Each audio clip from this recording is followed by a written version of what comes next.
Pope ফ্রান্সিসের শেষকৃত অনুষ্ঠানে অন্তত 40টি দেশের সাবেক ও বর্তমান সরকার প্রধানের সঙ্গে কুশল বিনিময় করেছেন প্রধান উপদেষ্টা ডক্টর মোহাম্মদ ইউনূস। প্রধান উপদেষ্টার প্রেস সচিব শফিকুল আলম জানান, স্থানীয় সময় শনিবার সকাল 10টায় অনুষ্ঠান শুরুর আগে এবং 12টার পর তিনি বিভিন্ন দেশের নেতাদের সঙ্গে সাক্ষাৎ করেন। এছাড়া সাংবাদিকদের প্রশ্নের জবাবে শফিকুল আলম আরও জানান, প্রবাসীদের স্বার্থ রক্ষায় বর্তমান অন্তর্বর্তীকালীন সরকার সজাগ রয়েছে।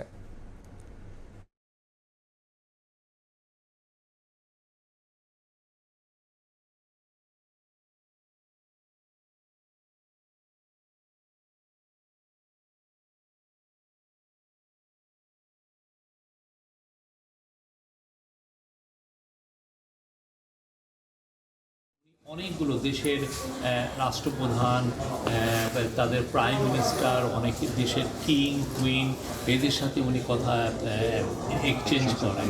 এখানে আসার পরে ওনার দুটা মিটিং হয়। একটা হচ্ছে উরুগুয়ের ফরেন মিনিস্টারের সাথে কথা হয়েছে। ল্যাটিন আমেরিকার এই মার্কেটটাও কীভাবে আমরা আরও এক্সপ্লোর করতে পারি, এগুলো নিয়ে কথাবার্তা হয়েছে। আর একটু আগে কথা হলো কার্ডিনাল জ্যাকব কুকাভাত। উনি মূলত কেরালা, কিন্তু উনি খুবই ইনফ্লুয়েন্সিয়াল একজন কার্ডিনাল।